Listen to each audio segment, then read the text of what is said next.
وعلیکم ورحمۃ اللہ وبرکاتہ۔ آج کا ہمارا سبق اسم مبالغہ کے بارے میں ہے۔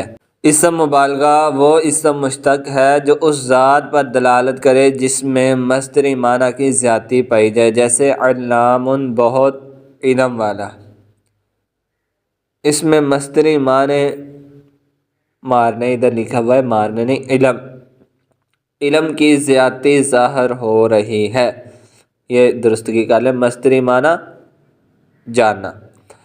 دیکھو علمہ یعلم علمن کا معنی ہوتا ہے جاننا، تو اس معنی کی زیادتی کہ کوئی بہت زیادہ جاننے والا ہے، بتانا ہو کہ کوئی بہت زیادہ جاننے والا ہے، تو اس کے لیے کیا چیز استعمال کریں گے؟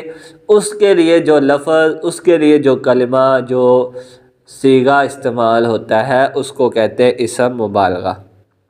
پھر تعریف دیکھیں، اسم مبالغہ وہ اسم مشتق ہے جو اس ذات پر دلالت کرے جس میں مصدری معنی کی زیادتی، یعنی کوئی بھی لفظ ہے، کوئی بھی معنی وہ زیادہ مقدار میں پایا جاتا ہے، تو اس مقدار کو بیان کرنے کے لیے جو لفظ، جو اسم آتا ہے اس کو اسم مبالغہ کہتے ہیں۔ متقدمین علماء صرف کے نزدیک اسم مبالغہ کے 5 اوزان قیاسی یعنی قاعدے قانون کے مطابق ہے، اور باقی سب سماعی ہے، یعنی قاعدے قانون کے تحت نہیں آتے بلکہ قدیم عربوں سے سماع پر موقوف ہے۔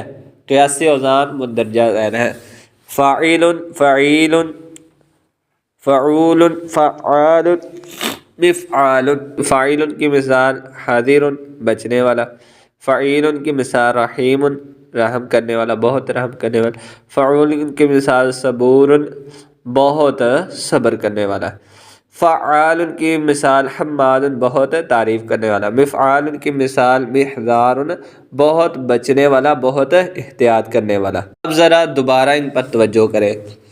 پیچھے آپ نے پڑھا ہے اسم فاعل، اسم مفعول، یہ آپ اسم پڑھ کے آئے، اور اسی طرح فعل، ہر چیز کا قاعدہ قانون ہے، ہر چیز کا قاعدہ قانون ہے کہ فعل امر اس طرح بنے گا، اسم فاعل اس طرح بنے گا، اسم مفعول اس طرح بنے گا۔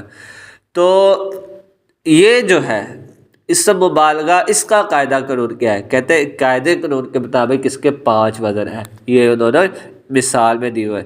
میں آپ کو ایک مثال دیتا ہوں، اس سے یہ اوزان یاد کرنے بہت آسان ہو جائیں گے۔ وہ مثال ہے ہوا مقوال کذاب وانت حذر واللہ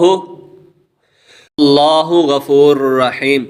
تو اس مثال میں 5 وزن آ جاتے ہیں۔ ہوا مقوال، مقوال یہ مفعال کے وزن پر ہے، ٹھیک ہے۔ محذار ادھر مثال ہے، اس مثال میں جو میں نے آپ کو بتایا اس میں مقوال، مقوال کذاب، کذاب فعال کے وزن پر ہے، اور وانت حاضر یہ فاعل کے وزن پر ہے۔ حاضر کی مثال ادھر بھی حاضر ہی دی ہے۔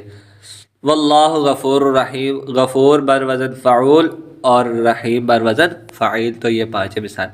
چند سماعی اوزان درج ذیل ہے۔ سماعی یعنی جو عربوں سے سنے ہیں، قاعدے قانون میں نہیں آتے لیکن عرب لوگ اس کو مبالغے کے لیے بولتے ہیں، تو یہ مندرجہ ذیل ہے۔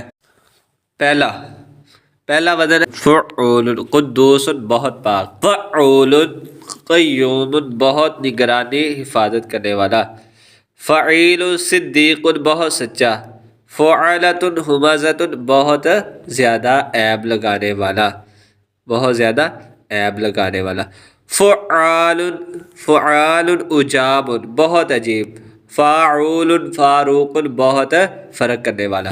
یہ چند اسم مبالغہ کے احکام ہیں، یہ مندرجہ ذیل آپ پڑھیں۔ حکم کیا ہے کہ اسم مبالغہ میں ان کے جو اوزان ہیں ان میں تذکیر و تانیث یعنی مذکر مؤنث کا فرق نہیں ہوتا، اور یہ اوزان مذکر اور مؤنث دونوں کے لیے یکساں استعمال، یعنی کوئی بندہ ہے نا بہت زیادہ علم والا، یا عورت ہے تو علام نہیں بولیں گے، فعال نہیں بولیں گے، حماد نہیں بولیں گے، چاہے مرد ہو چاہے عورت۔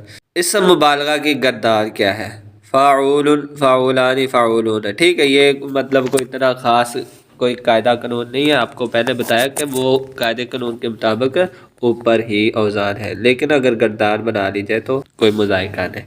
کبھی اسم مبالغہ کے آخر میں تائے مدورہ یعنی گول تا یہ جو تا ہے یہ بڑھا دی جاتی ہے، جو تانیث کی علامت نہیں ہوتی بلکہ مزید مبالغہ کے لیے ہوتی ہے، جیسے علامتون، بہت زیادہ جانے والا، بہت زیادہ جانے والا۔ دیکھو علامون ہے نا، بہت جانے والا، بہت جانے والا، اور مزید جو اس سے بھی زیادہ جانے والا، اس سے بھی بڑا علامہ، اس کے لیے علامتو کا لفظ، علام ان کے اوپر تا اور بڑھا دی تو یہ تا تانیث کے لیے نہیں، مؤنث کے لیے نہیں، بلکہ یہ مبالغے میں مبالغہ ہے، مطلب بہت بڑا عالم۔ اسم فاعل اور اسم مبالغہ میں کیا فرق ہے؟ اسم فاعل میں مصدری معنی کی زیادتی نہیں پائی جاتی، جو کہ اسم مبالغہ میں معنی کی زیادتی ہوتی ہے۔ اسم مبالغہ کے اوزان اسم فاعل کے اوزان سے مختلف ہوتے ہیں، یہ دو فرق ہے۔ یہ چند سوالات ہیں نیچے، اسم مبالغہ کی تعریف کریں اور مثال دیں، اسم مبالغہ کی قیاسی اوزان لکھیں، اسم فاعل اور یہ ابھی آپ سارے پڑھ چکے ہیں۔ قیاسی کا مطلب قاعدہ قانون کے مطابق کیا اسم مبالغہ کے آخر میں تائے تانیث آ سکتی؟ نہیں، تائے تانیث نہیں آ سکتی، گول تا آتی ہے مدورہ، وہ تا مبالغے کے لیے ہوتی ہے۔ اسم مبالغہ کے اوزان میں تذکیر و تانیث یعنی مذکر مؤنث کا فرق نہیں ہوتا ہے۔ یہ آج کے لیے اتنا ہی کافی۔ اللہ تعالیٰ آپ کو سمجھنے کے عمل کرنے کی توفیق دے۔